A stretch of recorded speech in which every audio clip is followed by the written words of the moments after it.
কোরবানির পশুর চামড়া লিল্লাহ বোর্ডিং, এতিমখানা, কওমি ও হাফিজি মাদ্রাসার অন্যতম আয়ের উৎস। কিন্তু কোরবানির ২ মাস পেরিয়ে গেলেও বরগুনার এসব প্রতিষ্ঠান তাদের সংগ্রহ করা চামড়া বিক্রি করতে পারেনি।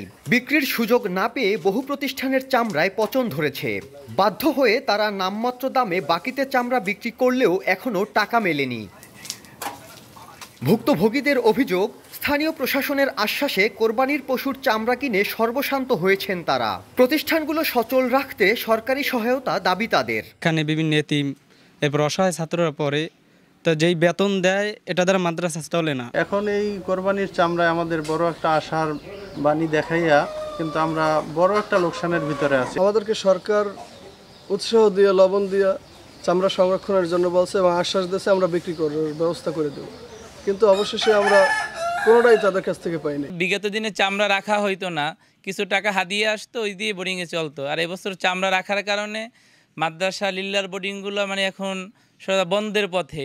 স্থানীয় প্রশাসন বলছে, চামড়া বিক্রিতে সহযোগিতা করতে সব ধরনের ব্যবস্থা নেওয়া হয়েছে। যারা বিক্রি করতে এখনো পারেননি, আমি ওনাদেরকে অলরেডি আমি নির্দেশনা দিয়েছি, তারা ওই মাদ্রাসাগুলোর সাথে যোগাযোগ করে এবং তারা যেন চামড়াগুলো ন্যায্য মূল্যে বিক্রি করতে পারে, যে উদ্যোগ গ্রহণ করা দরকার সেই উদ্যোগ যেন তারা যথাযথভাবে গ্রহণ করে। কোরবানির পশুর চামড়া সংরক্ষণের জন্য চলতি বছর বরগুনায় ৬৬ মেট্রিক টন লবণ বিতরণ করেছে সরকার। সাইফুল মিরাজ, সময় সংবাদ, বরগুনা।